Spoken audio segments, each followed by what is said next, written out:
Sir Charles and the murder intended for a Playboy baronet. A glittering country house weekend turns deadly when glamour, jealousy, and old grudges slip poison into the champagne, and Agatha Raisin realizes the murder wasn't meant for the man who died. Where in the world are you listening from tonight? And subscribe so you never miss upcoming mysteries. I suppose you think this is funny, Agatha snapped, though she hadn't yet decided whom to blame. The WI committee sat in a prim little row like hens pretending innocence after raiding the feed bin. Her glamour and philanthropy evening had been meant to impress them. Sparkle, sophistication, and a thinly veiled reminder that Agatha Raisin was not, and never would be, the sort of woman satisfied with knitting raffles and sponge cake competitions. Yet the event had barely begun before disaster strutted in, wearing a tailored jacket and a smug expression. Sir Charles Frayth stood at the front of the hall, looking as if he had drifted in by mistake and stayed out of politeness. "Ladies," he drawled, "I was reminded only yesterday of a charming incident involving a certain lady detective. She once pretended to faint in a Mayfair restaurant, purely, of course, to avoid paying the bill." The WI burst into delighted laughter. Chairs creaked, handbags quivered. Agatha felt her spine snap to full, furious attention. Pretend not to recognize oneself. That was the trick. She lifted her chin. "Some women faint from low blood sugar," she said icily. "Others faint from boredom. I see no reason to be mocked for maintaining my health." Charles offered a little bow. "My dear, I never mock you. I merely retell you." Hodge's crate rattled in the corner. The cat yowled, clearly appalled by the noise, or perhaps by Charles. Agatha winced. Bringing a cat to the WI hall made her look like a lonely spinster, which she absolutely was not, except in the strict, literal sense. Charles gestured for quiet, entirely unnecessary, as everyone already hung on his every syllable. "Now then, a small announcement. I am hosting a charity weekend at my humble estate. A house party, an auction, and a few of my more notorious friends to raise funds for a perfectly worthy cause, which I shall remember shortly." The WI women tittered at notorious. One nudged another and whispered, "Playboy baronet." Agatha heard it. Agatha heard everything. Names were read out with maddening casualness. Lydia Dane, the actress, some London types, a titled couple known for misbehaviour. Roy Silver had invited himself, naturally. Then, at last, and Agatha Raisin, of course. Charles added her name as if he had discovered it on a misplaced shopping list. The women turned to appraise her. The glint in their eyes was unmistakable. What will she wear? Will she embarrass us? Will she embarrass herself? Agatha straightened her jacket. "I shall attend," she said, as though conferring honour upon the monarchy. A throat cleared near the back. A sleek man, early 40s, hair like polished coal and a suit that belonged in an executive boardroom, not the WI hall. He examined Charles with narrow interest. Less admiration, more appraisal. Agatha pegged him instantly as trouble, or worse, a Londoner. Charles seemed oblivious. "Ladies, meet Oliver Trent, property developer. He's been eyeing some, land." The word land made Oliver's gaze drift toward Charles as if measuring him for a for sale sign. Agatha shivered. That man would bulldoze Castley and replace it with pastel leisure domes if given 5 minutes. Charles clapped his hands. "Before I forget, you may all rest easy. People often say they'd be better off if I fell off my horse, but I assure you I remain annoyingly alive." Laughter again, except from one man. Hugo Frayth, Charles's cousin, stood like a monument carved to disapproval. He didn't smile, not even faintly. Agatha noticed the way his jaw clicked tight, as if Charles's jokes cost him actual money. When Charles finished speaking, the WI launched into feverish gossip. The hum of voices rose like a swarm of domesticated bees. "Lydia Dane, still glamorous, I suppose. He'll have his mistresses there. That silver dress of Agatha's will show every flaw. He does attract trouble, that man. No wonder someone might wish him gone with his debts." "Oh, hush, you don't know that." Agatha marched toward Charles. "How dare you tell that fainting story?" He grinned. "My dear girl, it was a compliment. The audience loved you." "They were laughing at me." "They were laughing near you. Entirely different." She wanted to throttle him. "Next time you humiliate me in public, I shall sue." "For what? Emotional enrichment?" Before she could reply, Oliver Trent stepped forward. "Sir Charles, about our earlier discussion." Charles cut him off with a lazy flick of the wrist. "Later, Oliver. I must attend to my adoring public." Oliver's eyes hardened a fraction. A shark deprived of lunch. Agatha filed this away. A good detective always filed things away, especially when they confirmed one's prejudices. Mrs. Blocksby approached, smiling her gentle, knowing smile. "It was a lovely speech, Mrs. Raisin. Very spirited." "It wasn't my speech," Agatha said sharply. "It was Charles's." "Oh, I know, but you provided the spirit." Roy Silver flounced in through the entrance, scarf trailing behind him like a wounded flamingo. "Darling Agatha, I hear we're off to a baronial house party. I've already told people in London you're hosting it." "I am not hosting it," Agatha snapped. "Well, someone responsible has to. Charles can barely host himself." Agatha turned back to Charles. "Let's be clear. I shall attend because I choose to, not because you tacked my name onto the end like a forgotten tea bag." Charles looked amused. "Come now. You know you're the only guest who might actually make the weekend interesting." She didn't know whether to be insulted or pleased. As chairs scraped and women began packing up raffle items, Hodge gave an indignant yowl. Agatha hurried to lift the crate's latch, letting him poke his whiskered face into the hall. He glared at Charles with pure feline judgment. Agatha felt vindicated. On her way out, she overheard two WI members whispering, "Poor Charles. Someone will kill him one day." "Wouldn't surprise me. That sort of charm is fatal." Agatha paused, frowning. A joke, yes, but it lodged somewhere in her mind. Charles's careless jests about accidents, Hugo's stony silence, Oliver Trent's predatory stare, a charity weekend full of glamorous strangers, rival egos and free champagne. A recipe, Agatha thought grimly, for trouble. Still, her pride insisted on one priority above all mystery. She absolutely must outshine every woman at the house party. The most dangerous crimes, after all, were committed with sequins. She went home determined. "I'll show them," she muttered, carrying Hodge through her cottage door. "I'll look so dazzling they'll need sunglasses." Hodge meowed, unimpressed and already wriggling toward the sofa. Agatha placed him down and stood before her mirror. Revenge shopping, she decided, was not petty. It was therapeutic. Anyone who disagreed had clearly never suffered the indignity of Charles Fraith treating them like a footnote. She seized her handbag. "Come along, Hodge," she said, though she knew perfectly well he had no intention of coming. "I'm going to Evesham first thing tomorrow. They'll see glamour." Hodge blinked once, curled himself into a superior donut, and promptly fell asleep. Agatha sighed. Even her own cat doubted her. But she would prove him wrong. She would prove them all wrong. Outside, the village hummed with quiet evening life. Inside, the kettle clicked off with a soft sigh. Agatha poured herself a mug and sat beside Hodge, who stretched luxuriously, claiming half her lap and all her dignity. She stroked him once, muttering, "Just you wait. I'll show that Playboy baronet." Hodge flicked his tail as if noting the challenge, then settled back to sleep, unimpressed, unbothered, and perfectly cosy, as cats always are at the beginning of a mystery.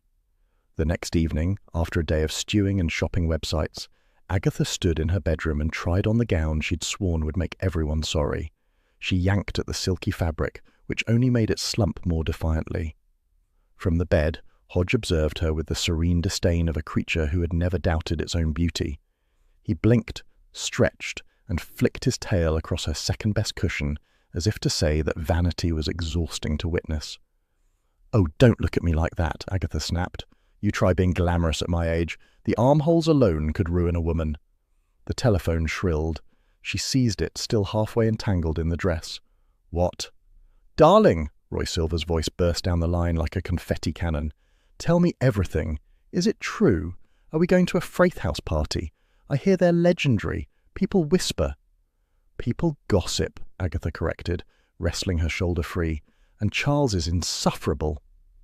Roy gasped. "Be serious. His parties have models, journalists, the sort of people who say divine without irony. Do you know what this means for you?" "Yes," Agatha said tightly. "Humiliation. Endless humiliation." "You mustn't let the country set outshine you," Roy insisted. "They already think you're provincial. You need me there to protect you." "Protect me from what? Sequins?" "From yourself, obviously." Roy lowered his voice to a dramatic whisper. Anyway, I told Charles I'm coming. He said yes. Wonderful man. Agatha groaned. Roy. But he had already launched into a report of London gossip. Charles's flirtations, Charles's waistcoat collection, Charles's alleged trysts with a once-famous actress. By the time he hung up, Agatha's nerves were humming like overstretched violin strings. She turned back to the mirror. Hopelessly provincial, she mimicked. Hodge yawned. Oh, shut up, she muttered, and reached for the catalogue she had been hiding under the bed. Fine. I'll order another dress. Two can play at this game. Carsley Village had already scented the gossip like a pack of amiable hounds. Agatha's trip to the shop for bread became a gauntlet of raised eyebrows and knowing grins. "Morning, Mrs. Raisin," said Mrs. Timms behind the counter. "I hear Sir Charles is hosting quite the do." Agatha feigned mild interest. "Is he? Someone might have mentioned it." "Oh, everyone's talking. Lydia Dane's coming, they say. Off the telly, isn't she? Glamorous sort. Older now, mind you, but still knows how to wear a dress." Agatha stiffened. "Plenty of women know how to wear dresses." "And Oliver Trent's on the list," Mrs. Timms continued. "Property developer. Wants to turn part of the Fraith estate into some kind of leisure complex. Bowling alleys, swimming domes, that sort of nonsense. Terrible for the countryside." "Shocking," Agatha said, though she privately thought Carsley could do with a few modern improvements, provided they didn't involve unattractive people. "And then Cousin Hugo," added a customer near the onions, "who hates everyone and everything and thinks Charles is a wastrel." Agatha's eyebrows rose. She tucked these tidbits away for later use. Gossip was her preferred currency. Outside, the village green buzzed with further speculation. Lydia's only going to worm money out of Charles. No, Trent will murder the land and inherit the rest. Hugo wants Charles disgraced, then he'll get the title. Every theory was offered with cheerful authority. The Cotswolds never needed evidence to establish motive. Agatha marched home, her mind ablaze with unhelpful possibilities. "Ridiculous," she muttered. "Jealousy, that's all it is." But whose jealousy she didn't specify. She had barely kicked the door shut before Bill Wong appeared at her gate looking apologetic. "Sorry to drop in unannounced, Mrs. Raisin. I was passing." "You were not passing," Agatha retorted, though she ushered him inside. "You were hoping for tea." Bill smiled, patient as ever. "If you're offering." Hodge trotted in, tail up, and rubbed his head against Bill's leg in blatant betrayal. Bill bent to scratch the cat's chin. "Hello, old chap." Agatha folded her arms. "He never greets me like that." "He likes me," Bill replied simply, settling at the kitchen table while Agatha fussed with the kettle. "I hear Charles is hosting one of his parties." "Yes, and apparently the entire country intends to attend." "Well, be careful," Bill said gently. "His parties attract trouble." "So does Charles." Bill chuckled. "Maybe so. Still, keep your wits about you. There was some chatter at the station about his finances, a little unusual lately. He recently increased his insurance cover. Sensible move, I suppose, but still." Agatha paused, mug halfway to the counter. "Insurance?" "Just routine," Bill said easily. "He's careless, falls off horses, drives too fast. You know how he is." "Oh, I know exactly how he is," Agatha muttered. Bill went on to discuss a minor case he was working, but Agatha barely heard him. Insurance. Charles Fraith, the world's laziest aristocrat, making responsible financial decisions. It didn't sit right.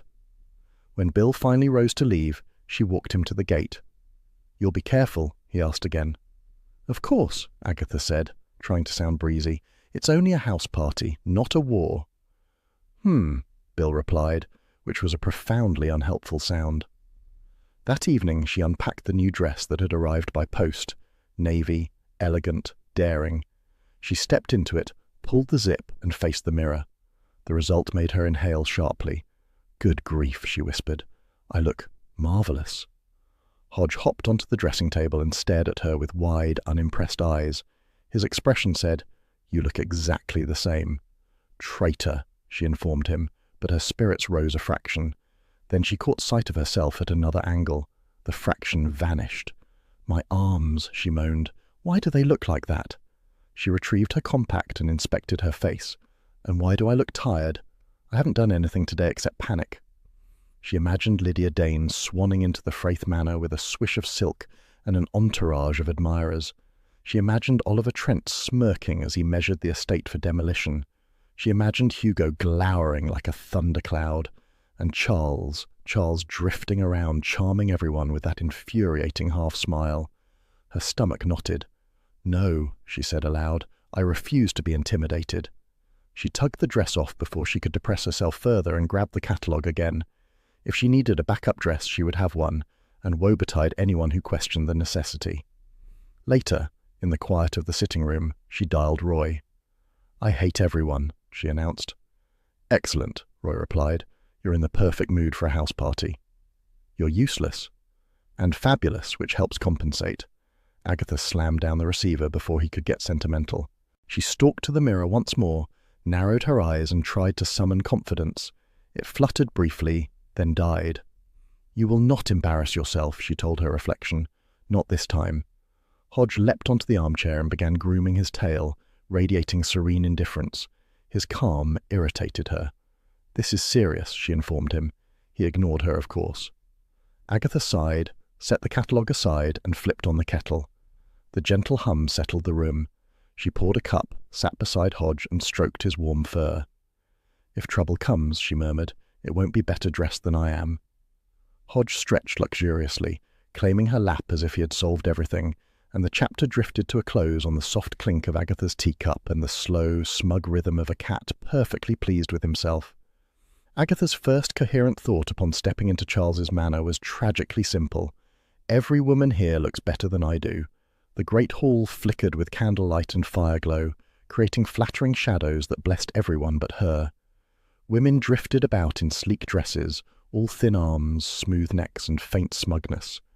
Agatha felt upholstered by comparison, sturdy, substantial, unfairly visible. Charles, of course, glided through his guests like a well-fed tomcat. He accepted admiration as though it were his birthright, smiling lazily, stopping only to let people adore him. When he spotted Agatha, he raised a glass in greeting. "Ah, my most dangerous guest," he purred. "Try not to duel anyone tonight." "I reserve the right," she said crisply. Before she could say more, a ripple of fascination moved across the room. Lydia Dane entered, photogenic, feline, all cheekbones and calculated grace. Time had etched faint lines at her eyes, but on her they looked like deliberate decoration. She bestowed upon Agatha a warm, weightless smile.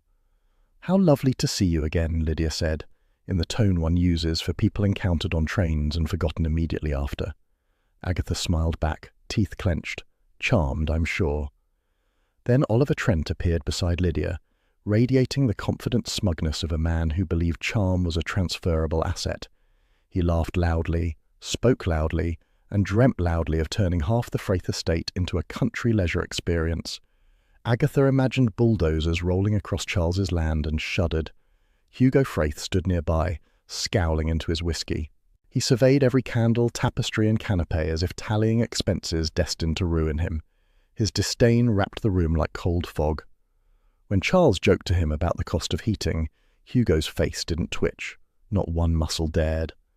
A harassed maid rushed past with a tray of champagne flutes, nearly dropping it before a quiet man stepped in. Neat, unobtrusive, and oddly precise, he corrected the tray's balance, adjusted 2 glasses so their stems aligned, and handed it back. "Steady now," he murmured. The maid bobbed gratefully. "That's Mark Evans," Charles said in passing. "Estate manager. Practically part of the furniture, though better polished." Evans nodded politely and vanished toward the service corridors. Agatha filed him away. Useful men often hid interesting motives. The evening swelled. Laughter, gossip, clinking glasses. Charles launched into a story about his reputation, flourishing his champagne. "To the Playboy baronet who absolutely mustn't die before the auction," guests roared. Hugo grimaced. Oliver grinned like a man picturing headstones. At that exact moment, a muffled yowl echoed from the staircase. Agatha snapped round. Hodge! She had smuggled him to her guest room earlier. Sure she could keep him contained. That confidence had been optimistic.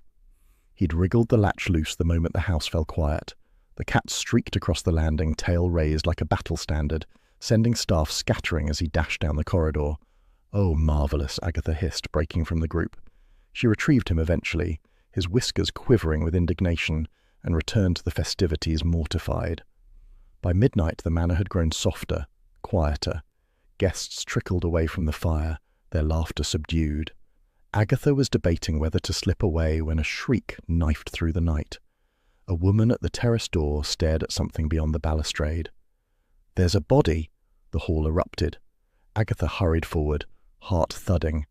On the frosty lawn lay Oliver Trent, sprawled inelegantly, one hand outstretched, the other curled near a champagne flute. "Drunk," someone muttered. "Must have fallen." Agatha crouched beside the glass. A faint, acrid scent drifted from it, wrong, sharp, unpleasant. She lifted her head. "This doesn't smell like champagne." Then she noticed the balcony door's lock gouged with fresh scratches. A small, fair clue nestled beneath the panic. Bill Wong arrived minutes later, summoned from Mercester. He examined the scene quietly, already frowning. "Bill?" Agatha whispered. He looked at her grimly. "Pathologist thinks poison. I'm afraid the party's taken a turn." A turn, Agatha thought darkly, and no doubt Charles's fault somehow. Chaos expanded through the hall with impressive speed. Guests huddled in anxious knots, whispering theories with the creative enthusiasm only wealthy partygoers could muster. Agatha remained near Bill, clutching Hodges' carrier like a fragile suitcase of dignity. Charles appeared, coat flung over pajama trousers, hair irresistibly tousled. "What the devil happened?" he demanded, though in a voice suggesting the devil really should have sent a memo first. "Oliver Trent," Bill replied. "Looks like poison." Charles blinked. "Poison? That's rather theatrical." "You'd know," Agatha muttered. Bill cast her a warning look as he examined the champagne flute. "Did he quarrel with anyone tonight?" "Everyone," Agatha answered. "It was his hobby." Hugo Fraith pushed through the crowd, his expression teetering between outrage and relief. Trent was a menace, always pestering Charles about selling the land. He glared at the lawn as if Trent had done it for spite. Still, murder seems excessive. Lydia Dane stepped forward, perfectly composed. Oliver wasn't universally hated. He could be charming when he tried. Her voice trembled just enough to be becoming. Agatha narrowed her eyes. Lydia could wring sympathy from a statue. Guests were ushered into the drawing room while officers secured the lawn. The fire still glowed, though its warmth felt out of place amid the tension. Charles paced like a man annoyed by inconvenience rather than tragedy. Evans appeared again, quiet and efficient, speaking softly to staff, redirecting foot traffic, removing half-empty glasses from precarious edges. He moved with the practiced precision of someone accustomed to tidying up after chaos. Agatha watched him adjust a cushion without thinking, aligning its corner to an invisible grid. Bill joined her. "Anything strike you as odd?" he asked. "Plenty," she replied, Lydia playing the tragic heroine, Hugo looking like he's calculating funeral expenses, Charles pretending he's not secretly thrilled at all the attention. "And Evans?" Bill asked lightly. "He's too neat," Agatha said. "Anyone that precise is hiding something." Bill hid a smile. "Sometimes neat is just neat." "Don't patronize me," Agatha snapped, though she felt reassured by his calm presence. Hodge let out a disgruntled noise from his carrier. Agatha bent to stroke him through the bars. "I know, darling. These people are unbearable." Charles strolled over. "Agatha, must you bring that cat everywhere?" "Hodge is a gentleman," she replied. "Unlike some." Charles smirked. "Even in tragedy your charm shines." She resisted the urge to kick him. Bill cleared his throat. "I'll need statements from everyone. Stay available." "Always," Charles said, as though invited to a picnic. Agatha took a seat near the fire, both shaken and strangely alert. The evening had shifted. The glamour had curdled.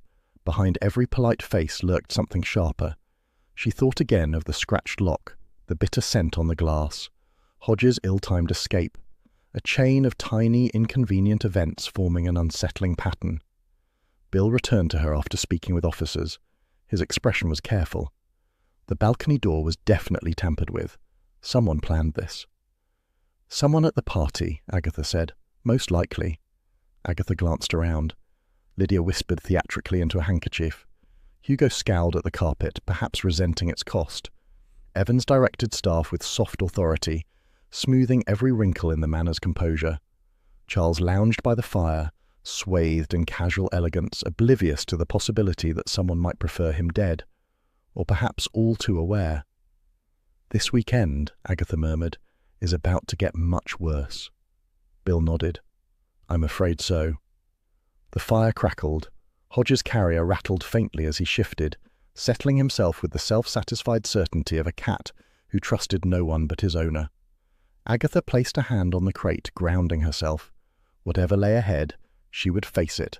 Vanity, jealousy, danger, and Charles's infuriating smile included.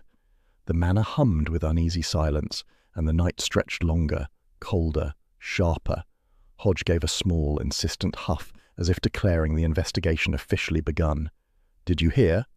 The question drifted through the Red Lion's snug before Agatha even sat down. It floated from table to table like a rumour with wings. Of course, it was a rumour with wings. The pub brimmed with delighted horror. Carsley residents clustered in knitted cardigans and practical shoes, discussing the death at the Fraith Manor with the enthusiasm usually reserved for bake sale scandals. "I'm telling you," said Mr. Thompson, leaning in, "Oliver Trent was that sort. Womanizer, developer, leisure facility man." "You can't trust leisure facility men," Mrs. Mason agreed, "always promising water slides and ruining the countryside." Agatha, passing by, muttered, "He's barely cold." "Barely decent," Mrs. Mason corrected, lifting her half-pint. If anyone was likely to get murdered, it was him.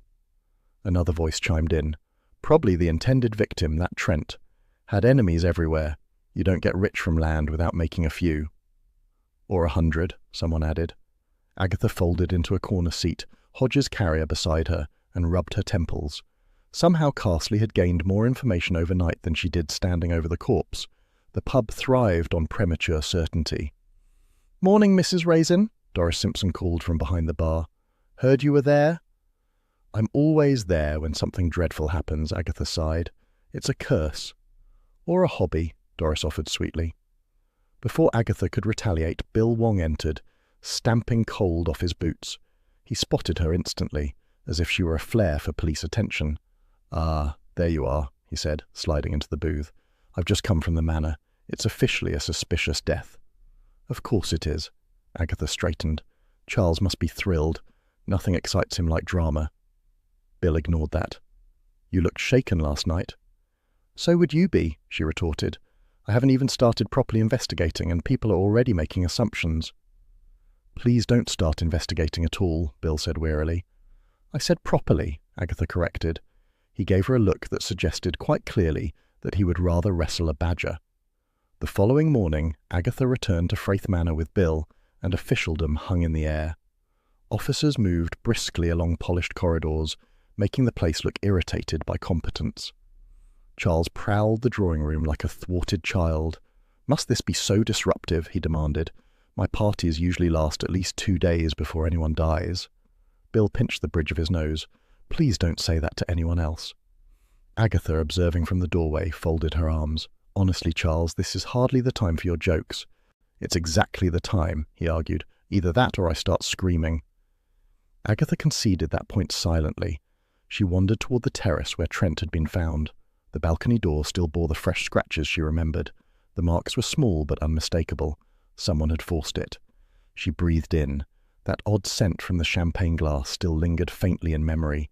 Bitter, chemical, wrong. And then Hodges' earlier dash flashed back. The cat streaking through the landing, sending a maid spinning, nearly toppling a drinks tray. In that moment of confusion, someone might have slipped something, switched something, hidden something. Perfect chaos for a clever hand. A maid hurried past now, blushing. "Beg pardon, Mrs. Raisin.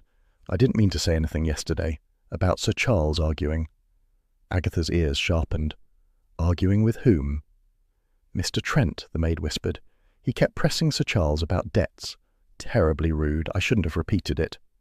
Agatha filed it neatly under tempting red herring. Lydia Dane perched on a sofa nearby, dabbing the corner of her eye as though tears might improve her profile. "Oliver was a nuisance," she said softly, "but no one deserves this." "Except several of your ex-boyfriends," Agatha muttered. Lydia blinked. "I beg your pardon?" "Nothing." Cousin Hugo thundered into view, face stormy. "Trent wanted to turn the estate into a monstrosity. Bowling alleys, indoor golf. I'd have strangled him myself if he'd continued. Very helpful, Hugo, Agatha said.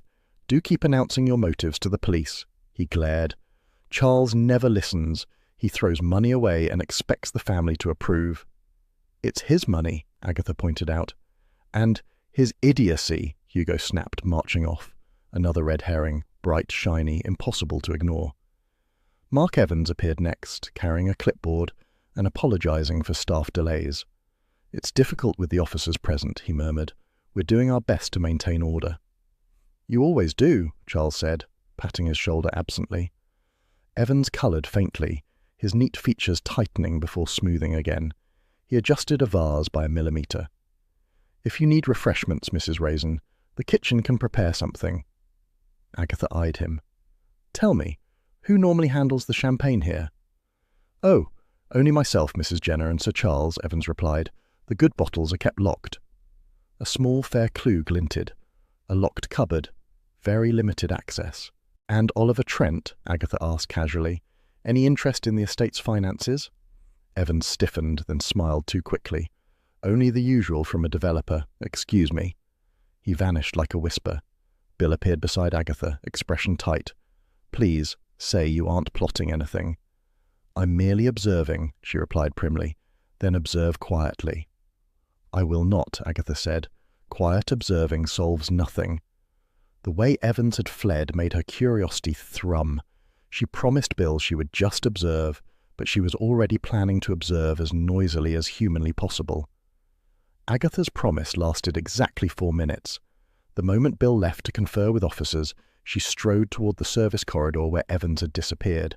Hodge, still in his carrier, swung indignantly at her side like a furry lantern of judgment. She found Evans in the butler's pantry, straightening silverware drawers that looked perfectly straight already. Something wrong? He asked without turning. You tell me, Agatha said. You looked positively alarmed earlier. I dislike disorder, he replied, and this situation creates plenty. Oliver Trent caused disorder everywhere, Agatha observed. Did he blackmail you too? Evans blinked, startled. Why would he? Oh, he tried to blackmail half the Cotswolds, Agatha lied breezily. I thought you might be on the list. Evans' face closed. I don't respond to gossip. That makes you suspicious, Agatha replied, fully aware she was annoying him. He breathed out. Mrs. Raisin, I'm simply trying to keep the manor functioning. Someone must. There it was again, that faint rebuke wrapped in politeness. A man who considered Charles a charming hurricane requiring constant containment. She leaned in. You said only 3 people handle the champagne. That's correct. Where's the key? He hesitated. Mrs. Jenner keeps it, though Sir Charles has a spare. Agatha murmured. Convenient. Evans bristled. If you're implying something, implications keep me young, she said, retreating before he could finish. She returned to the drawing room just as Bill tried extracting statements from Lydia. The actress reclined dramatically on the chaise longue, answering questions as if auditioning. I did argue with Oliver, she confessed. He wanted to resurrect a dreadful TV project and insisted I owed him. I told him I owed nobody anything. And he accepted that? Bill asked. Of course not. Men like him never accept no. Lydia fluttered her lashes. But I assure you, Inspector, I'm far too elegant for violence. Agatha barked a small laugh. Elegance doesn't rule out murder. Sometimes it encourages it. Lydia glared. You have a very tiresome manner. Likewise. Before Bill could scold them both, Hugo stormed back in, waving papers. Look at this bill Trent sent Charles. Outrageous fees. Highway robbery. Do calm down, Charles said, lounging in an armchair. You'll upset the officers. I'll upset you, Hugo growled. If you had any sense. Don't start, Agatha interrupted. Your volume isn't helping. Hugo threw up his hands and stomped away again. Bill sighed. This family will be the death of me. Not if I get there first, Agatha muttered. In the dining room, officers catalogued glasses, linen, bottles. Agatha sidled in, pretending to admire the paintings. One constable inspected the champagne flute found beside Trent's body. This one smells odd, he told Bill. Not just stale, chemical. Agatha stepped closer. I said that last night. Yes, Bill replied. But unlike you, the constable has training. She ignored the insult. Her gaze travelled to the drinks trolley. Several bottles rested there, but only 2 appeared untouched. The others had smudges on their necks, slight transfers of fingerprints and spilled bubbles. A thought clicked irritably. "Bill," she murmured, "if someone slipped poison into a glass during chaos, it would help if that chaos were engineered." "You mean Hodge's escape?" he asked, incredulous. "Hodge was innocent," she snapped. "Someone exploited the commotion. A maid spun, the tray wobbled, everyone looked away. Perfect moment." Bill rubbed his chin. "It's plausible." "It's genius," Agatha corrected. "Not that I admire murder, obviously." She did admire cleverness when she wasn't the fool missing it. Charles wandered in again, hands in pockets. "Any progress?" "Someone poisoned Oliver Trent," Bill replied. "We're narrowing opportunities." "Do hurry," Charles said. "My chef wants to know if dinner is still happening." "Someone died," Bill barked. "Yes, but he wasn't staying for dinner," Charles protested. "We mustn't punish the innocent." Agatha stared at him. "You're hopeless." "Not hopeless," he said lightly, "just resilient." She could have hit him with a canapé tray. Agatha later cornered Mrs. Jenner, the housekeeper. "You keep the champagne key?" she asked. Mrs. Jenner nodded. "In my apron during events, in the cupboard otherwise." "And last night?" "I had it. But with guests everywhere and that cat running loose, no offence, it was a flurry." Agatha winced. "Hodge is spirited." "Spirited people break glasses," Mrs. Jenner said patiently. "Spirited cats do the same." Agatha inwardly cursed every whisker Hodge possessed. But the clue remained. Only 3 people handled the champagne. Limited access meant deliberate intent. She stepped back into the corridor, thinking hard. Evan's precision, Lydia's bitterness, Hugo's rage, Charles's debts. Every suspect glittered like a lure. Bill approached, tired but steady. "Agatha," he said, "I know what you're thinking. Don't." "Bill," she replied, "I'm merely helping." "You're complicating." "Helping," she repeated. He sighed heavily. "Fine, help quietly." "I don't do anything quietly." He knew that already. She smiled sweetly. "I'll stay at the manor, of course, to observe." Bill groaned softly. "I should have retired last year." Agatha patted his arm. "Cheer up. At least I make life interesting." "That's what I'm afraid of," he muttered. Back in her guest room, Agatha set Hodge free from his carrier. He trotted out, tail high, inspecting every corner with regal curiosity. Agatha watched him, her irritation dissolving into fondness. "I'm staying," she whispered to him, "and I'm going to observe everything." Hodge leapt onto the bed, turned 3 slow circles, and collapsed into a warm loaf of fur. The kettle sighed from the adjoining sitting area. Agatha poured herself a cup, staring into the steam. She would observe, loudly, nosily, and with absolutely no restraint, and heaven help anyone who tried to stop her. "Absolutely disgraceful," declared Mrs. Timms, slapping a stack of hymn leaflets onto the WI table as though they personally had poisoned Oliver Trent. "Sir Charles attracts calamity, always has." "That's unfair," said Mrs. Bloxby gently, folding her hands. "The poor man cannot control other people's behaviour." "He can control his guest list," Mrs. Timms sniffed. "People who say leisure facility should be kept at the door." Agatha had come to the meeting intending to correct the narrative. This, she realized, was already a losing battle. The WI hall hummed like a democratic hornet's nest. Opinions everywhere, and none of them adequately informed. "Oh, come now," Agatha cut in. "Charles is not a danger to the public." Several women exchanged looks that suggested he very much was. Mrs. Hardy leaned forward. "It's always his parties, Mrs. Raisin. Alcohol, glamour, police. Someone expires, every time." "That is not true," Agatha retorted. "Sometimes nobody dies at all." A silence fell. Mrs. Bloxby coughed politely into her sleeve. Agatha forced herself to smile. "My point is, Charles did not poison Oliver Trent." "Then who did?" asked Mrs. Mason, eyes bright. "You must know something. You were there." Agatha straightened. "I may have observed 1 or 2 important details." Now the room sharpened its focus. 42 women leaned in as one organism. "Well," Agatha continued, "Trent was not universally beloved. Developers seldom are." A murmur of agreement rippled. "And I'll have you know Charles was as shocked as anyone. He is not responsible for every misfortune that befalls the world." Mrs. Timms smirked. "You're defending him rather passionately." "I am defending truth," Agatha snapped. "Something you might consider trying." Mrs. Blocksby stepped in with her trademark peacekeeping tone. "Ladies, perhaps we should allow Mrs. Raisin to finish her thought." Agatha bristled but pressed on. "Charles didn't kill Trent. There. End of." The room absorbed that. Someone whispered, "She sounds fond of him." Another whispered back, "She always has been." That second whisper was followed by 3 knowing sighs and 1 pitying tut. Agatha felt her cheeks warm.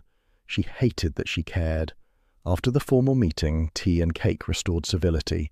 A new thread of gossip wove through the chatter. A visiting cousin of a WI member, a woman with sharp elbows and sharper certainty, claimed Oliver Trent had once been privately accused of blackmail over compromising photographs at a country house party. The hall erupted. Blackmail? Well, that explains plenty. Who was in the photographs? I bet it was someone influential. No, I bet it was someone local. Half the village's menfolk suddenly looked suspect. "Perhaps Trent pushed the wrong person too far," murmured Mrs. Mason. "I'd kill over a photograph, depending on the angle." Agatha rolled her eyes, though her imagination lit up immediately. Blackmail, Trent boasting, Trent demanding, Trent smug, Trent dead. She made a mental note to interrogate Roy. She found him later at the Red Lion, sprawled in a booth like a wilted dandelion in a silk scarf. "Darling," he moaned, "the Fraith Manor scandal is being dreadfully mismanaged. No narrative, no cohesion. Honestly, Charles needs a publicist." "He needs a brain," Agatha replied, sitting down. "Tell me about Trent." Roy perked up. Filthy little operator. Everyone in London knew it. Tried to leverage information about 6 people, including, rumour has it, Charles. Agatha's stomach dropped. "What information?" "Well," Roy said, lowering his voice, "he told some people he had Charles exactly where I want him. Isn't that delicious?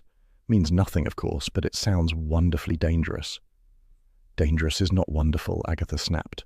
"It's murder adjacent." Roy shrugged. "Details. Anyway, he was definitely circling Charles for a deal. Your Playboy baronet is financially wobbly these days." Agatha flinched. "Don't call him that." "You're protective," Roy purred. "How sweet." "Shut up," she said, and Roy shut up with the grin of a man who absolutely would not. Back at the manor, the pieces continued shifting. Mark Evans moved through rooms like a quiet correction. Every tray straightened, every misplaced glass returned to order, every mention of estate debts earned a faint frown. Mrs. Jenner, polishing silver in the pantry, spoke without prompting when Agatha passed. "Young Mr. Evans has been with the family a very long time, longer than Sir Charles remembers, bless him. Practically ran the estate after Sir Gerald passed. Always loyal." "Loyal to whom?" Agatha asked. Mrs. Jenner blinked. "Why, to the estate, to the legacy." That was not an answer. It was, however, a clue. Agatha left the pantry deep in thought. Evan's face kept resurfacing in her mind. Polite, precise, backgrounded. A man trained to be invisible, and yet his eyes sharpened whenever Charles's finances were mentioned. She had seen that flicker, annoyance or perhaps something nearer to fear. She tucked this away as she and Roy returned to Castley, bickering amiably all the way. When they parted, Roy declared, "If Charles goes bankrupt, I'm starting a fundraiser. Attractive aristocrats must be protected." "Go home," Agatha groaned. She walked toward her cottage, crisp evening air nipping at her cheeks. Lights glowed in windows along the lane. Curtains twitched with practiced nosiness. Castley lived on gossip, the way plants lived on sunlight. She was halfway to her door when Mrs. Blocksby called softly, "Mrs. Raisin?" Agatha turned. "Oh, good evening." "I heard you handled yourself well at the meeting," the vicar's wife said kindly, "though you were quite spirited." "Spirit keeps me young," Agatha replied. Mrs. Blocksby smiled. "Roy told me there are rumours of blackmail." Agatha nodded. "Apparently Trent collected incriminating photos. Awful business." "It may be nothing," Mrs. Blocksby said, "but blackmail often leads to fear. Fear leads people to desperate things." Agatha exhaled. "Everyone keeps circling Charles. Lydia with her coy dramatics, Hugo with his inheritance fantasies. Even Trent seemed to have him trapped." "And you?" Mrs. Blocksby asked gently. "Me?" Agatha's voice jumped an octave. "I'm merely observing." "Yes," Mrs. Blocksby said, "but with unusual passion." Agatha bristled, suddenly aware of her heartbeat. Someone tried to kill Trent, or meant to kill someone else, and Charles was nearby. That's all. Mrs. Bloxby rested a hand on her arm. You worry more than you admit. Agatha opened her mouth to deny it, then shut it. Denying things to Mrs. Bloxby always felt like lying to the universe. Well, Agatha muttered, if someone did mean to harm Charles, I'd hardly let them succeed. He'd be insufferable even as a ghost. Mrs. Bloxby laughed softly. Do be careful. Enthusiasm can make one careless. Enthusiasm? Agatha scoffed. I'm a professional. Of course, Mrs. Bloxby replied, and professionals are often in danger of caring too much. Agatha had no answer to that. Back home, she kicked off her shoes and set Hodge's carrier down.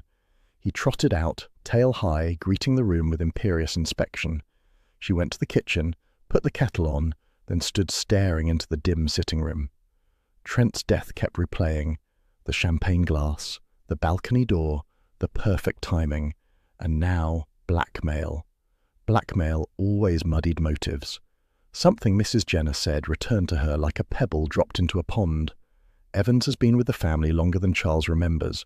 That kind of loyalty could curdle, especially if Charles, in his careless aristocratic way, had once broken a promise he'd forgotten.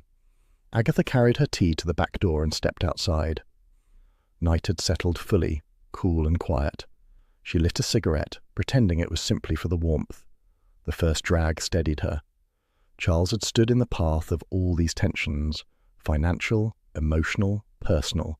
And Agatha, damn her pride, felt a knot in her chest at the thought of him as a target. It wasn't romance, it was something messier, something she would rather label vanity. She blew out smoke. If this is about Charles, she murmured, I'm not letting anyone near him. Hodge pushed the door open with his head and stepped out, meowing impatiently. He butted her shin, demanding she come inside where things were civilized. Oh, fine, she sighed, stubbing out the cigarette. Bossy creature. She followed him in, closed the door, and stood looking at her reflection, faintly mirrored in the glass. She looked determined. She looked anxious. She hated both. Fear, the narrator inside her mused, always chose vanity as its disguise. Hodge leapt onto the armchair, curled into a buttery swirl of fur, and flicked his tail once as if to say, investigate if you must, but don't be stupid about it. Agatha sat beside him, one hand resting on his warm back. The kettle sighed in the kitchen, and the suspicion that the murder had never been about Oliver Trent settled over her like an uninvited shawl. You'll sit in the front, Bill said firmly, opening the car door for her, and please don't argue with anyone at the station. Agatha swept in with the dignity of a woman boarding a royal carriage. I never argue. I clarify. Bill shut the door. That's what worries me. Being collected like an official witness rather than an interfering nuisance pleased Agatha enormously. She adjusted her scarf, smoothed her hair, and imagined the officers muttering, "There she is, our key civilian observer." Less flattering descriptions existed, but she declined to consider them. The Mercester police station smelled of old paper, reheated tea, and professional fatigue. The fluorescent lights buzzed accusingly.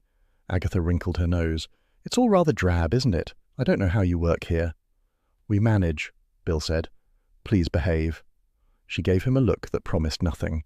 They were ushered into interview room 2. Lydia Dane was already inside, seated as though posing for a sorrow-themed photo shoot. Her hair fell in deliberate disarray. Her expression hovered between fragile beauty and strategic anguish. Inspector Wong, she breathed. This is all such a nightmare. Bill nodded. Please describe your interactions with Oliver Trent. Lydia lifted a perfectly trembling hand. He pursued me, relentlessly, unwanted attention. You know how men can be. Agatha snorted before she could stop herself. Lydia shot her a glacial glance. I meant men who lack refinement. Well, Trent certainly did, Agatha muttered, but that doesn't make him poison-worthy. Lydia's eyes welled with theatrical tears. I was afraid he'd dredge up an old TV incident and ruin my reputation. Which one? Agatha asked sweetly. Lydia inhaled sharply. Mrs. Raisin, please restrain yourself. Bill scribbled a note that probably read, Remove Agatha next time. The questioning continued, with Lydia describing Oliver's persistence with great delicacy and minimal factual substance. When she swept out of the room, she left behind a faint trace of perfume and even fainter credibility. Next came Hugo Fraith, shoulders hunched as though carrying the weight of the entire aristocracy. He sat heavily, folded his arms and scowled. "Let's get this over with," he said. "Trent was a menace. His development schemes would have devastated the land. Utter barbarism." "Did you argue with him?" Bill asked. "Of course," Hugo replied. "Any man with sense would." "And did Trent threaten you?" "Not directly, but he implied Charles was on the brink of ruin, which is hardly news." Hugo exhaled loudly. "Charles has no business sense. None. And now this investigation is costing a fortune." Agatha eyed him. "You'd inherit the estate, wouldn't you, if something happened to Charles?" Hugo flushed. "What a distasteful question." "But accurate," Agatha pressed. Hugo rose stiffly. "I refuse to discuss hypothetical tragedies. I'll not have you insinuate I wished harm on my cousin." He left with a dignity so offended it became its own red herring. Bill sighed. "Agatha, don't antagonize the suspects."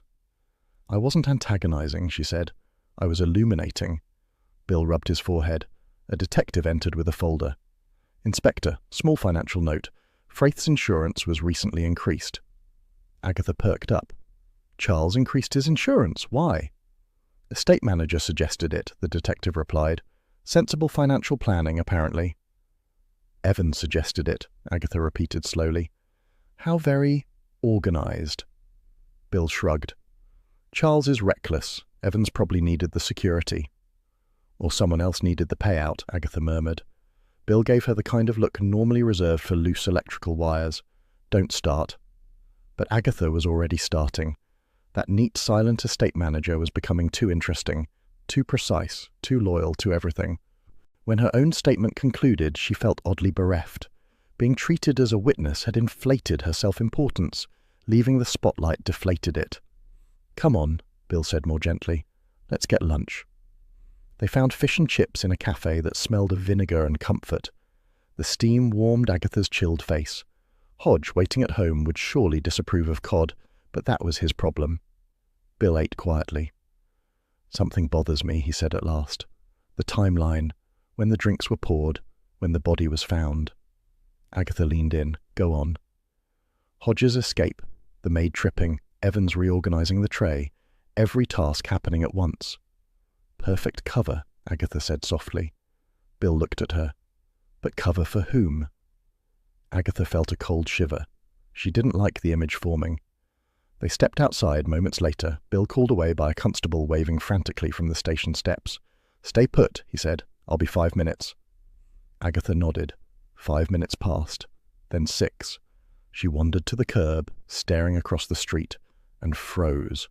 Mark Evans stood beside a suited man carrying a slim briefcase. They spoke quietly. Evans handed over an impeccably organized stack of documents. The man smiled with obsequious warmth, far too eager. Insurance papers. A chill coiled around Agatha's spine. She suddenly knew Oliver Trent may never have been the intended corpse. Agatha ducked behind the bus stop sign, pretending to inspect timetables last updated during the Bronze Age. Evans and the insurance man continued their hushed conversation, both glancing occasionally toward the police station, as though ensuring their meeting remained unobserved. Evans's manner was calm, calmer than any loyal employee should be the day after a murder. His posture radiated tidiness, composure, calculation. Agatha felt her heartbeat sharpen. She could recognize quiet danger long before it made noise. After several minutes, Evans shook the man's hand and tucked the papers neatly under his arm. The man departed with a brisk step. Evans walked off in the opposite direction, heading toward the pay and display car park. Agatha emerged from hiding, muttering, "I knew it. I absolutely knew it." "Knew what?" Bill asked behind her. She jumped so violently she nearly twisted an ankle. "Don't sneak up on people, Bill. It's rude." "I walk normally," he replied. "What are you doing behind the bus timetable?" "Observing," she said, lifting her chin. "And I observed plenty." Bill's gaze followed hers toward the car park, but Evans had vanished. "Agatha," he said slowly, "whatever you think you saw—" "I did see it," she insisted. "Evans meeting an insurance man, Papers changing hands, and don't tell me it's innocent bookkeeping. Bill pinched the bridge of his nose. I'm not telling you anything until I know more. Don't jump to conclusions. I never jump, Agatha declared. I stride intelligently. Bill gave her a look. Please behave until I finish the formal interviews. You mean stand still and be useless? Never. She stalked toward the car, leaving him with no choice but to follow. The drive back to Castley was filled with Agatha's muttering. She recited her deductions aloud, pausing only to insult other drivers. Evans has keys to everything. Evans knows Charles's schedule. Evans suggested the insurance increase. Evans hovers behind Charles like a well-pressed shadow. Honestly, Bill, I'd bet my best lipstick he's involved. Bill kept his eyes on the road. Agatha, suspicion isn't evidence, it's just suspicion. It's experience, she corrected. He didn't argue further, which irritated her even more. When they reached Castley, he dropped her at her cottage. I'll investigate the timeline properly, he promised. Just please, don't interfere. That's like asking the sun not to shine, Agatha replied. Pointless and doomed. He sighed and drove off. Hodge greeted her at the doorway with an indignant meow, demanding food, affection, and perhaps a full written apology for leaving him alone. Agatha scooped him up, burying her face briefly in his warm fur. At least you understand me, she murmured. He wriggled free immediately, proving he did not. Agatha set him down and paced the sitting room. The afternoon light slanted through the window, gentle and domestic, wildly at odds with the cold dread tightening in her stomach. Someone had planned Oliver's death, or Charles's death, with precision. Someone had waited for chaos. Someone had understood access, timing, and opportunity, and someone stood to benefit. She replayed Hugo's offended dignity, Lydia's dramatic evasions, Trent's predatory ambition, but none of them moved through the manner like Evans did.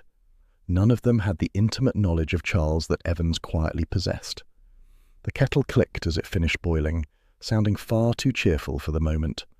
Agatha poured herself tea, though her hands were not entirely steady. The doorbell rang.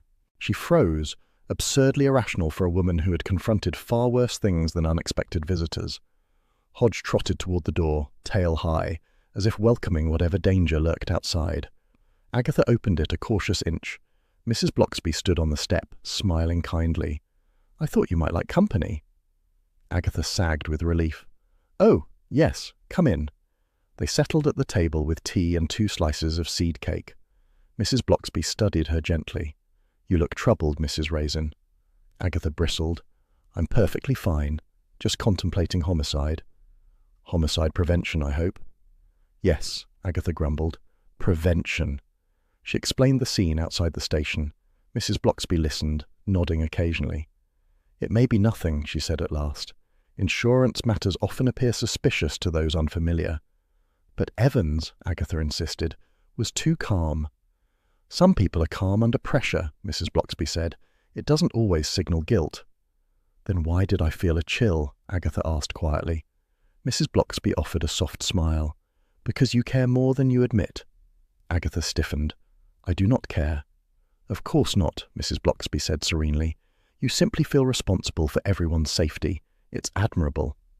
Agatha sniffed, unconvinced. Mrs. Bloxby rose to leave. Whatever you decide to do, please be careful. I'm always careful, Agatha lied. When the door shut behind her, the cottage fell still. Hodge climbed onto the nearest armchair and stretched luxuriously, toes splayed, claiming the room as his kingdom. Agatha stood at the window, watching evening settle gently over Castley. On any other day she might have enjoyed the village quiet, but her mind churned. Insurance papers, increased policy, a man too tidy, a target too careless. She lit a cigarette outside, telling herself it was simply habit, nothing emotional. The smoke curled upward, thin and restless. Somewhere in Mercester, Bill was following the official path. Agatha, however, could feel the truth tugging at her vanity, her pride, her unreasonable fear. Oliver Trent had been inconvenient, yes, but Charles Fraith, foolish, charming, infuriating Charles, had been the one standing in the line of danger. Hodge scratched at the door, demanding she come back inside. Agatha exhaled, stubbed out the cigarette, and returned to her cottage, closing the door with a quiet click. Inside, the kettle let out a soft, contented sigh. And Agatha, for the first time, felt absolutely certain the murder wasn't meant for Oliver Trent. Agatha didn't sleep. By the time the village lay dark and quiet, her certainty had hardened into something more dangerous: resolve. If Charles Fraith was the true target, then leaving him alone at Fraith Manor felt like handing the murderer a timetable. She rang Bill. He argued. She argued louder. In the end, he gave in with the weary resignation of a man who knew he was losing before he began. "Fine," he said, "but you stay close to staff areas. You don't wander, and you don't provoke anyone." "I won't provoke," Agatha lied smoothly, shoving an overnight bag together. Hodge was scooped up under one arm, offended but portable. An hour later, she was back inside Fraith Manor, coat on, bag in hand, cat in arms, determined to keep Charles alive if she had to physically sit on him. Hodge launched himself from Agatha's arms with the single-minded ferocity of a creature convinced it had glimpsed something wicked. Agatha staggered, swore, and lurched forward, trying not to drop her overnight bag. "Hodge, come back this instant, you furry traitor!" The landing of Fraith Manor echoed with the scampering patter of feline determination. Hodge tore down the corridor, tail high, in pursuit of an enemy only he could see. Perhaps a drifting dust mote, perhaps a ghost, perhaps his own imagination. Agatha had never decided which possibility annoyed her more. "Hodge," she hissed, chasing after him with the speed of a woman who refused to be outmaneuvered by a cat. She rounded the corner just as Charles stepped onto the grand staircase, yawning extravagantly, wearing a dressing gown that suggested he had spent more on fabric than sense. By morning, the house had only just begun to stir, staff murmuring, pipes ticking, the cold light sneaking in, when Agatha heard movement on the stairs. "Morning, Aggie," he drawled, rubbing his eyes. "Don't call me Aggie," she snapped automatically. Hodge barreled past Charles, who blinked. "What's he—" The next moment unfolded like a badly choreographed pantomime. One tread beneath Charles's foot lurched sharply downward with a splintering crack. Charles pitched forward, arms flailing. Agatha shrieked and lunged, grabbing his sleeve. They wobbled together like two drunk penguins, lost balance completely, and tumbled down the entire staircase. They landed in a heap at the foot of the stairs. Charles sprawled on his back, Agatha half-sprawled atop him, and Hodge sitting primly nearby as though judging their technique. "Ow," Charles groaned. "How heavy are you?" "Excuse me?" Agatha squawked, scrambling up. "If anything, you nearly flattened me. You should go on a diet." "I'll have you know I'm perfectly proportioned," Charles wheezed. "Proportioned for what? A collapsing staircase?" He winced but began laughing weakly, the sound edged with shock. Agatha marched back up 2 steps, inspecting the offending tread like a detective confronting a murder weapon. "This wasn't loose yesterday," she muttered.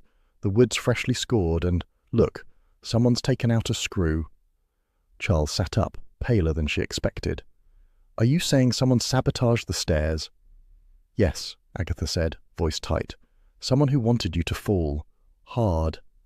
He attempted a smile. "Well, that answers the question of whether anyone wants the Playboy baronet dead." "Stop joking," she snapped. "You could have broken your neck." He stared at her, surprise flickering across his features. She rarely sounded frightened. Furious, yes. Scathing, definitely. But this tone, this tremor beneath the words, softened his expression. "Agatha," he said quietly, "I'm all right." "For now," she muttered, blinking too quickly. But this wasn't an accident. Hodge pawed at Charles's robe as if agreeing. The estate mechanic, summoned with brisk urgency, crouched beside the tread and whistled. Deliberate, this. Someone loosened it recent, and not the first fiddling either. Agatha stiffened. "What do you mean?" "Well," he said, scratching his head. "Earlier this week I caught tampering with Sir Charles's car brakes. Thought it was a mistake. Fixed it quick. But now, well, looks different, doesn't it?" Charles let out a strangled noise. "My brakes?" "Only just caught in time," the mechanic said cheerfully. "Lucky you." Agatha pressed a hand to her forehead. "So someone's tried to kill you twice." "3 times," Charles corrected. "If you count Trent's death possibly being meant for me." "Do not count that," Agatha snapped. "I'm struggling to cope with 2. Charles attempted charm.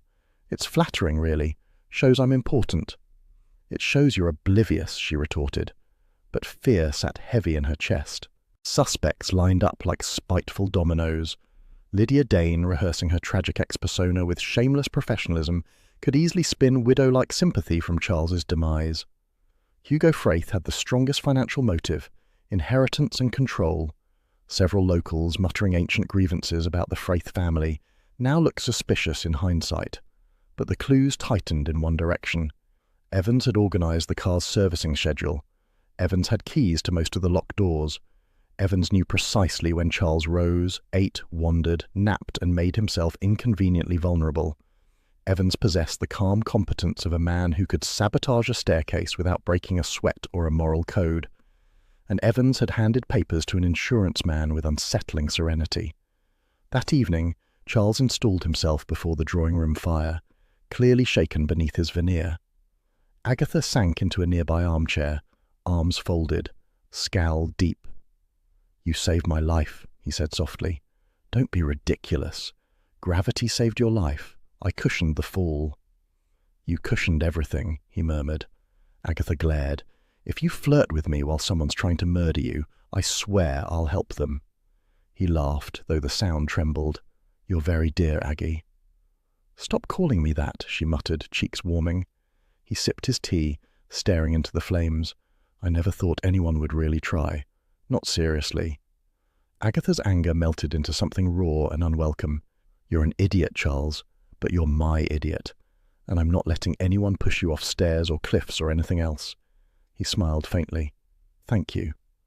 She huffed and looked away, too flustered to continue. Outside, the wind brushed the windows with restless fingers, but the fire crackled warmly, holding back the dark. Later, long after Charles retired, Agatha lay in her guest room unable to sleep. Manor walls creaked with ancient discontent. Shadows deepened in the corners. Hodge lay curled on her chest, warm and heavy, purring in oblivious contentment. Agatha stroked his fur and listened. And somewhere downstairs someone moved quietly through the corridors, someone who did not wish to be heard. Hodge's ears twitched. Agatha held her breath. The house settled again, or pretended to. But she knew, absolutely knew, this wasn't over. Not until she found the person who wanted Charles Fraith dead. Hodge shifted on her chest, purring louder now, blissfully unaware that Agatha's heart had begun hammering. She strained to hear footsteps again. Silence stretched, thin as a wire, before soft movement drifted up from the direction of the servants' corridor. She eased Hodge aside, ignoring his offended chirp, and crept to the door. The hallway was empty, lit only by a faint spill of moonlight through the tall windows. Her breath clouded faintly as she exhaled. Old houses had moods, and tonight Fraith Manor felt watchful. She slipped out, dressing gown cinched tight. Hodge padded after her, tail twitching like a small metronome of suspicion. "Stay here," she whispered. Hodge naturally ignored her and trotted ahead. She followed the almost inaudible sound. Fabric brushing against wood, a slow, deliberate step, the hush of someone who believed themselves unseen. She reached the landing overlooking the staircase, the same one that had nearly killed Charles that morning. Her stomach twisted. A shadow moved below near the entryway that led to the pantry. Tall, composed, purposeful. Agatha's pulse spiked. Evans. Even in near darkness, his posture was unmistakable. He carried a small toolkit, a detail that sent a burst of cold fury through her. She leaned over the banister, straining to observe without being noticed. He paused at the base of the staircase, glancing upward. Agatha ducked, heart thudding. Hodge, traitorously, leapt onto the landing rail, making a soft thump. Agatha grabbed him before he could perform some acrobatic leap to his death. By the time she dared to look again, Evans had vanished into the shadows. But Agatha's certainty deepened. No estate manager carried tools at midnight unless repairing guilt or preparing tragedy. She retreated to her room, Hodge wriggling in her arms. Once safe inside, she shut the door and leaned against it, her chest rising and falling in shaky breaths. "You," she whispered to Hodge, "are going to stay right by me, and we're going to watch Evans like hawks." Hodge meowed, unimpressed, then scrambled onto the bed as though claiming ownership of the enormous down duvet. Agatha paced. Fury, fear, protectiveness. They tangled inside her like wool caught in brambles. Charles. Stupid, charming, useless Charles.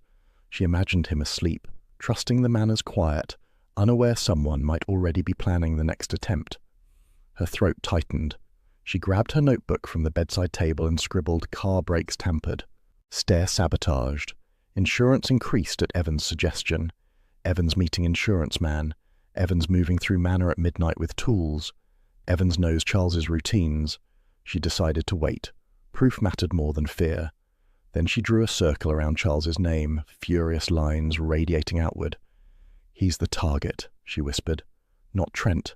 Never Trent."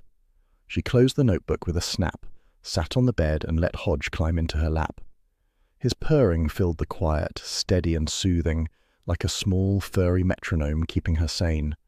Her breath settled gradually. The manor creaked again, old wood sighing under its own history, but this time she didn't flinch. She felt steadier, focused. She stroked Hodge's head slowly. "I'm going to stop this," she murmured, "before someone succeeds." His tail flicked as if in agreement. Downstairs, the fire in the drawing room had burned to embers. Agatha's imagination wandered briefly. Evans moving through dark corridors, making notes, checking locks, perhaps planning his next opportunity. Her instincts rarely betrayed her. Vanity might lead her astray in romance, pride in competition, but fear sharpened her accuracy. The closer she drew to danger, the clearer her mind became. That was her curse, and her strength. She lay back on the pillows, Hodge curled on her chest again. The manor murmured in its sleep, settling, shifting, dreaming its old aristocratic dreams. Agatha closed her eyes, listening for footsteps, listening for danger, listening for the breath of someone who wanted Charles Fraith dead. And somewhere deep in the house she was certain she heard a door latch softly. She tightened her arms around Hodge. "Tomorrow," she whispered, "we fight back." The cat purred louder, and the manor, ancient and dignified, settled into uneasy silence. "I need spiritual guidance," Agatha announced, barging into the vicarage without waiting to be invited. Mrs. Bloxby, who had been arranging hymnals in a neat stack, smiled with the patience of a saint hosting a mildly deranged angel. "Of course, Mrs. Raisin. Would you like tea?" "That's why I'm here," Agatha said, removing her coat. "Well, tea and reassurance. Mostly reassurance." The vicarage sitting room looked particularly snug that late afternoon. A brass lamp cast a gentle pool of honeyed light over the polished wooden side table. A crocheted blanket lay folded neatly over the arm of a deep, comfortable chair. Everything radiated calm, which annoyed Agatha, because she was radiating the opposite. Mrs. Bloxby poured tea, the kind that soothed tempers and encouraged confidences. Agatha accepted her cup, held it like a lifeline, and promptly launched into a monologue. "I've listed the suspects. Lydia, obviously. She's dramatic enough to kill for attention. Hugo, odious man, waiting to inherit like a bloated vulture. Then there's assorted villagers who dislike the Fraiths on principle. And Trent, well, he's dead, so he doesn't count except as an accessory to his own murder." Mrs. Bloxby nodded, eyes warm. "And Mark Evans?" Agatha waved a dismissive hand. "Evans is a nobody with tidy handwriting." Mrs. Bloxby raised a mild eyebrow. "People who go unnoticed often notice everything." "Yes, well, that's the problem," Agatha said. "They notice and then they lurk." The vicar's wife did not point out that Agatha herself frequently lurked. She simply sipped her tea. Agatha shifted, restless. "You think Evans is dangerous?" "I think," Mrs. Bloxby said gently, "that motives often grow from old wounds, not recent inconveniences." Agatha frowned. "Meaning?" Mrs. Bloxby leaned back, folding her hands. "You may not know this, Mrs. Raisin, but many years ago, before you arrived in Castley, Charles's father encouraged a match." "With whom?" Agatha demanded, bristling instantly. "Some heiress?" "A land agent's daughter," Mrs. Bloxby replied softly. "A sensible girl, kind. Her family worked for the estate. Charles was young, charming, and careless. When the match fell apart, her family suffered a great deal of shame and financial loss." Agatha blinked. "Financial loss? Why? How?" "Her father made investments under the assumption that the marriage would go forward," Mrs. Bloxby said. "Charles changed his mind. The young woman was humiliated. The family was left with debts they could not navigate." Agatha swallowed. "And the brother?" Mrs. Bloxby nodded. "After several failed attempts to rebuild his prospects, He ended up working for the Fraith estate. He became exceptionally competent, always available, always polite. She paused. Always present. Agatha felt her heart thump like a warning drum. Evans. Mrs. Bloxby said nothing. She didn't have to. But that's ages ago, Agatha protested weakly. People forget things. Some things, Mrs. Bloxby murmured, are not forgotten, especially when tied to pride, family, and ruin. Agatha set her cup down too sharply. Charles didn't know. He never thinks about consequences. He probably didn't realize the damage he caused. Has he ever apologized? Mrs. Bloxby asked gently. Agatha opened her mouth and shut it. Apologize? Charles Fraith? She grimaced. I've never asked him. Mrs. Bloxby's smile was sympathetic rather than reproachful. You fear the answer. I do not. But her voice wobbled. The vicar's wife continued. A difficult past does not guarantee guilt, but it explains motive, and motive is often more human than sinister. Agatha paced in small, agitated steps. So Evans could resent him, deeply. And Oliver Trent. He could have been framed, convenient, a man with enemies everywhere. Mrs. Bloxby nodded. Blackmail rumours create noise. Noise hides intentions. Agatha rubbed her forehead. But if Evans wanted Charles dead, why now? Perhaps opportunity, Mrs. Bloxby replied. Perhaps urgency. Perhaps a final straw we are not yet aware of. Agatha sank into the armchair again, feeling her bones protest. I hate this. I'm too invested. I shouldn't care this much. Care is not weakness, Mrs. Bloxby said softly. For me it is, Agatha muttered. I prefer irritation. Safer. Mrs. Bloxby reached over and rested a warm hand on hers. You are frightened for him. Agatha jerked back slightly, cheeks reddening. He's an idiot, and I'm annoyed, that's all. Of course, Mrs. Bloxby said kindly, which was the worst because it meant she didn't believe a word. She continued, tidying the moral landscape with her usual calm efficiency. Lydia, she pointed out, thrived on attention but lacked genuine malice. Hugo was greedy, pompous, and exasperating, but not murderous. The blackmail theories were mostly embellishments, the sort of village embroidery that turned rumour into tapestry. But Evans, she concluded, stirring her tea, is the sort who understands timing, silence, precision, and pain. Agatha shivered.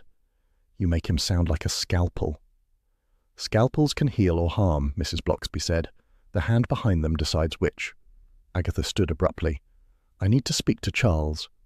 And ask him about the past, Mrs. Bloxby asked. I'll consider it. Mrs. Bloxby smiled with her serene, devastating gentleness. That is all anyone can do. Agatha muttered something indignant and headed for the door before her emotions betrayed her further. Twilight wrapped the village in cool, still air as Agatha stepped outside. The vicarage garden glimmered faintly in the soft drift of evening light, hedges crisp, the narrow path touched with silver. The peace contrasted sharply with the roiling unease inside her. She walked slowly, arms crossed, head down. Carsley's tranquillity rarely comforted her. Today it felt like a rebuke. A murderer moved somewhere in this picture postcard world, quiet, deliberate, patient. And Agatha, usually brashly certain of her instincts, now found herself wrestling with doubts she had no wish to entertain. She muttered, "A land agent's daughter, Evan's sister," and winced. Charles had never mentioned any of this. Of course he hadn't. Men like Charles lived in consequence-free worlds. Their mistakes were swept up by other hands. She frowned harder. If he never apologized, if he never even noticed. Her anger, usually so sharp and energizing, sagged instead into something softer and more confusing. Was Charles careless enough to ruin lives unintentionally? Yes. Was he cruel enough to do so knowingly? No. And that, frustratingly, made her want to defend him more, not less. She reached the end of the lane. Lamps flickered on in windows. The scent of wood smoke drifted faintly, signalling cosy dinners underway across the village. A few children ran past with sticks playing sword fights. A dog barked several gardens away. Everything looked painfully normal. She hated it. Someone wants Charles dead, she whispered, and he probably doesn't even realize why. By the time she reached her cottage, her irritation had fully returned. a much more familiar companion. She slammed her gate, stomped up the path, and found Hodge waiting in the doorway with the entitled air of a creature who believed food should have arrived 5 minutes earlier. "You moral lightweight," she grumbled at him, stepping inside. "I'm contemplating murder motives and you're contemplating dinner." Hodge meowed pointedly, circling her ankles like a furry tax collector. "Yes, yes," she said, filling his bowl. "Your needs first, the universe second." He began eating with immediate, wholehearted commitment. Agatha watched him, envy prickling. How glorious life must be when the only motive one ever possessed was hunger. She placed the kettle on, shrugging off her coat. The cottage felt warm, lived in, reassuring. After the manor's shadowy corridors and strained silences, her own space wrapped around her like a much-needed anchor. While the kettle hummed, she opened her notebook and added a new line beneath Evan's name. "Family ruined by cancelled Fraith engagement. Long-term resentment possible. Access plus motive plus silence." She tapped the pencil thoughtfully. Pride injured could curdle into something darker. Resentment carried long enough became a shape that even the sufferer no longer recognized. And Evans had the face of someone who had carried something for years. But she forced herself to step back. "Don't jump," she whispered. "Don't decide too soon." Yet she could feel the truth settling around her like a net drawing tighter. Mrs. Bloxby's calm voice echoed in her head. People who go unnoticed often notice everything. Agatha closed her eyes. She could picture Evans in every hallway of the manor, quiet, watchful, competent. He blended with the wallpaper while absorbing everything. A man who observed might also wait, and a man who waited might also act. The kettle clicked off, the sharp sound breaking her chain of thought. She poured her tea and sat at the small kitchen table, wrapping her hands around the warm mug. Twilight deepened outside, shadows merging into a gentle blue. The quiet felt deceptive now, like a stage set hiding tension behind painted scenery. She needed to talk to Charles. She needed answers about the past he'd brushed aside. She needed to know what promises he'd broken before she came into his life. Not because she cared, she told herself, but because motives were built from those forgotten fractures. Hodge jumped onto a chair opposite her, eyes half-lidded with feline disdain. She reached over and scratched behind his ear. He leaned into it reluctantly, as though granting her a small favour. "You ask no difficult questions," she murmured. "That's why I prefer you." Hodge flicked his tail, entirely unconvinced. Agatha sipped her tea and stared at the quiet street outside her window. Somewhere between the vicarage and her front gate, she had crossed an invisible line, from investigator to protector. The moment she admitted Charles might actually be in danger, the danger became personal. Not romantic, she assured herself firmly. Not emotional, she lied. But personal. Night settled comfortably overcastly, and in her warm kitchen, Agatha felt both closer to the truth and painfully aware of how much that truth might cut. Hodge stretched luxuriously, knocking her pencil onto the floor. "Fine," she sighed. "You're right, enough brooding." But even as she stood to tidy up, she felt the same cold certainty that had followed her from the manor. If someone wanted Charles Fraith dead, the past wasn't finished with him yet, and neither was she. Agatha glared at her reflection and decided the mirror was a traitor. "If Charles doesn't grovel tonight," she muttered, tugging sharply at the bodice, "he's blinder than I thought." The dress shimmered in deep blue silk, flattering in an unapologetic look-at-me way. It was precisely the tone she wanted, confident enough to unsettle Lydia, dignified enough to irritate Hugo, and bold enough to make Charles regret every flirtation he had ever conducted within a 5-mile radius. Hodge observed from the bed with long-suffering patience, tail twitching. "Don't judge," Agatha snapped. "Some women have to work for their impact." Hodge blinked, unimpressed. She pointed a warning finger at him. "You're only here because Charles has a soft spot for you. Do not sabotage this evening."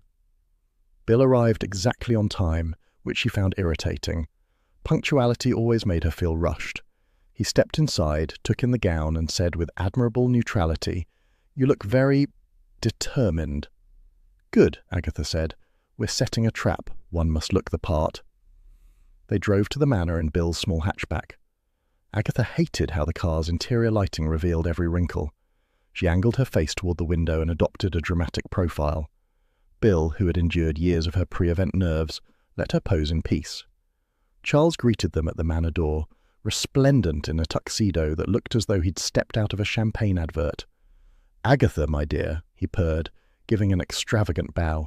"You've outdone yourself. Are you trying to intimidate everyone?" "If they're weak enough to be intimidated," she said, gliding past him, "they don't belong at dinner." The great hall glowed with firelight and polished brass. With Bill's reluctant permission and Mrs. Jenner's tight-lipped supervision, Agatha helped recreate the same seating plan and drinks layout from the night Oliver died. The same silver trays, the same decanters, the same discreetly fussy floral arrangement that Charles claimed he never noticed but always admired. Bill's policemen, dressed as waitstaff, blended into the background, each briefed to observe without interfering unless absolutely necessary. Roy arrived next, uninvited but flamboyantly unbothered. "Darlings, I couldn't possibly leave you to handle the press alone," he announced, breezing into the room wrapped in a scarf resembling a theatrical curtain. "Besides, someone has to make sure Charles doesn't ruin his own publicity." Charles groaned. "Why is he here?" "Because this is the Cotswolds," Agatha muttered. "We never rid ourselves of people. They simply settle in like mildew." Lydia Dane drifted into the room like a cat who had just bathed in moonlight. She wore red, naturally, and bestowed a smile upon Charles that was both affectionate and faintly territorial. Agatha stiffened. Lydia's voice, bright and musical, carried easily. "Charles, darling, I simply had to come. One must show moral support when one's social circle is tragically thinned by murder."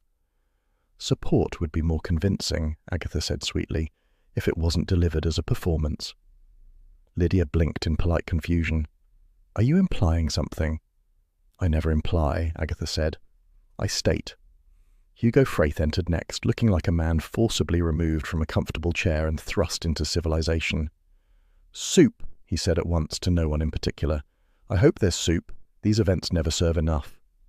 "Yes, Hugo," Charles sighed, "there is soup." Mrs. Jenner, the housekeeper, moved briskly through the hall, ensuring everyone had what they needed, while also ensuring that no one touched what they shouldn't. Evans followed her, quiet and composed, carrying a tray of glasses with the precision of a surgeon. His expression remained calm, even genial, though Agatha noticed the way he adjusted the spacing of each glass, as if correcting an error that only he could see. She drifted closer.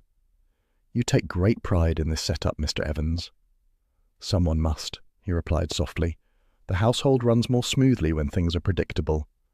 "Predictable," Agatha repeated, noting the way he hovered near Charles's elbow.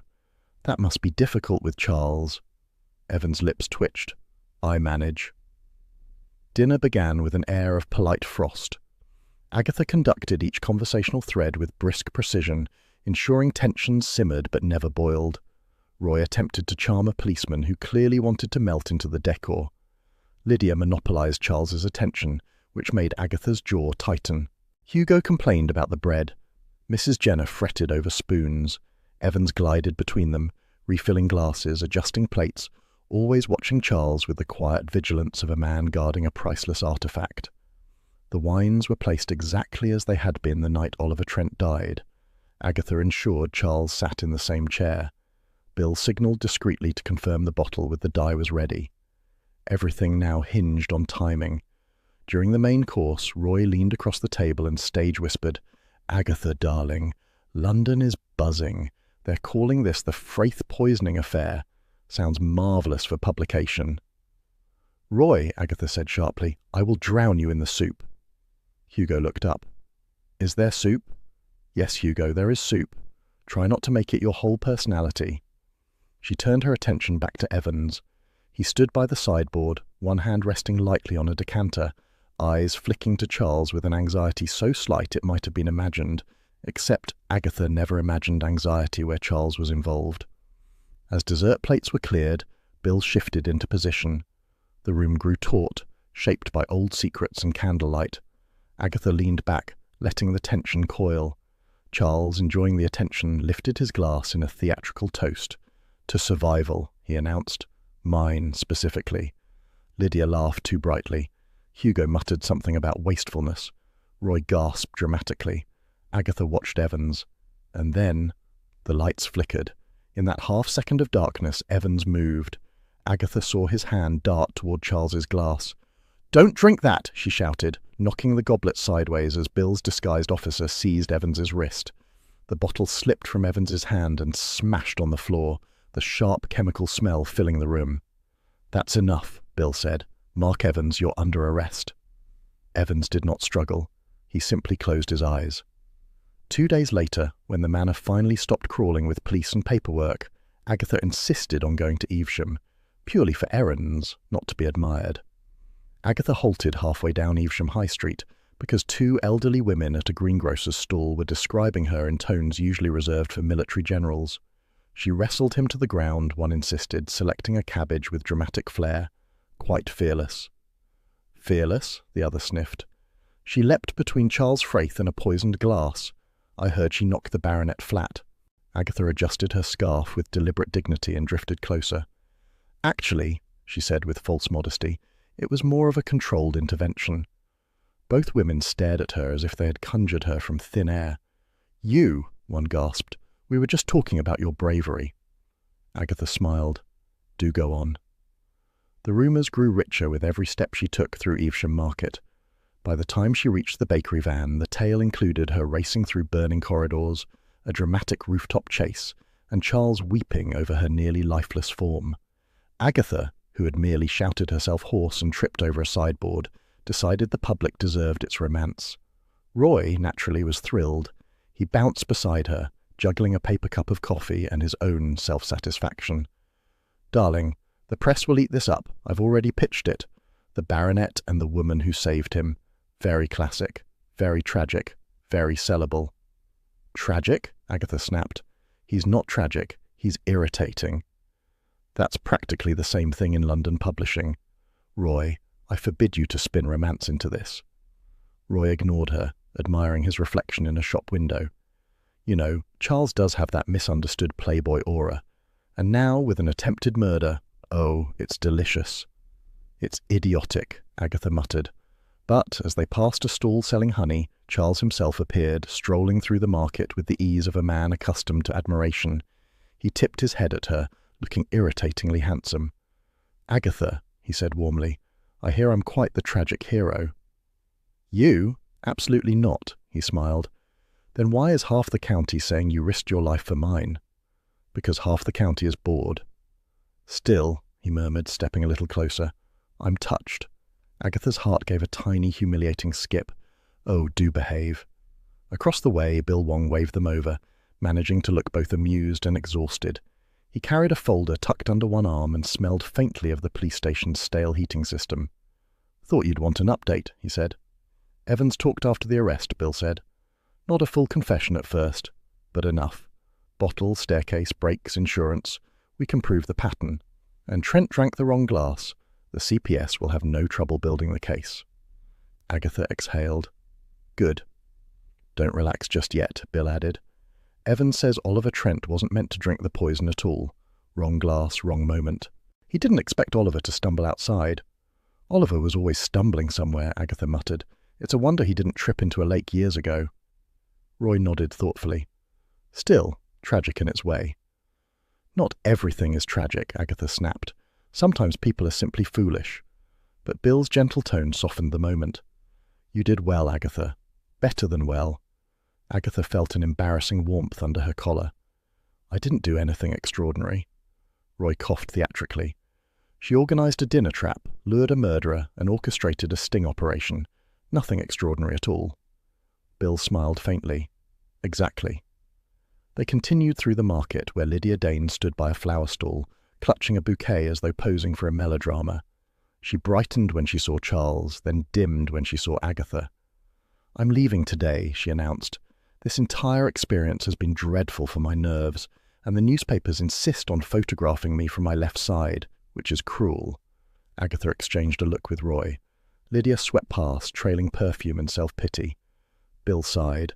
She wasn't involved in any of it. "No," Agatha said grudgingly, "just dramatic." Next came Hugo Fraith, glowering at a cheese stall as though the cheddar had personally offended him. "Charles," he barked, "I've been thinking." "Dangerous," Charles murmured. Hugo ignored him. "I realize now I overreacted during all that business. I simply don't want more land sold off, but I never wished anything criminal on you." "Apology accepted," Charles said quickly, eager to avoid further conversation. Agatha watched Hugo shuffle away, one red herring tided, another fading. They left the bustle of market day and returned to Castley, where the WI was already deep in gossip. Mrs. Bloxby, calm as a vicar's wife should be, was distributing tea while gently steering conversations toward fairness. "Mrs. Jenner was not at fault," she insisted softly. "She has served the Fraith family for years with impeccable dedication." "And Evans?" someone asked. Mrs. Bloxby's expression darkened, just a fraction. He must face the consequences of his actions. Agatha stayed only long enough to hear that several WI members were already planning a casserole rota for Charles, whom they described as emotionally battered. She fled before they could volunteer her. When she reached home, a small bouquet waited on her doorstep. The card read, in Charles's elegant handwriting, "Thank you for saving my life, even if you scold me more than necessary." Agatha snorted, then carried the flowers inside with suspicious care. Later, she sat with Bill over tea, the warm kitchen light softening the day's strain. "It doesn't mean anything," she said, gesturing at the bouquet on the dresser. Bill stirred his tea, patient. "Of course. I mean, it could mean something, but it doesn't." "Quite. And the handwriting isn't flirtatious, it's just tidy." Bill suppressed a smile. "Naturally." Agatha glared. "You're enjoying this." "I've earned some entertainment," he said mildly. "It's been a long week." Before she could retort, Roy burst through the door, breathless with excitement. "Agatha, darling, you won't believe it.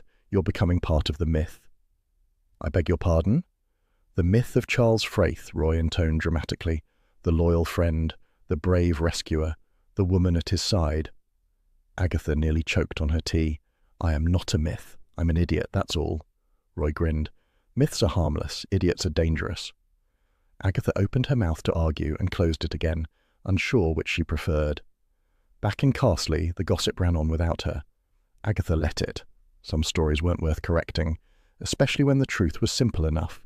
She'd stopped a murderer, saved a fool, and hated herself for caring. Then she went home, put the kettle on, and pretended her hands weren't still shaking.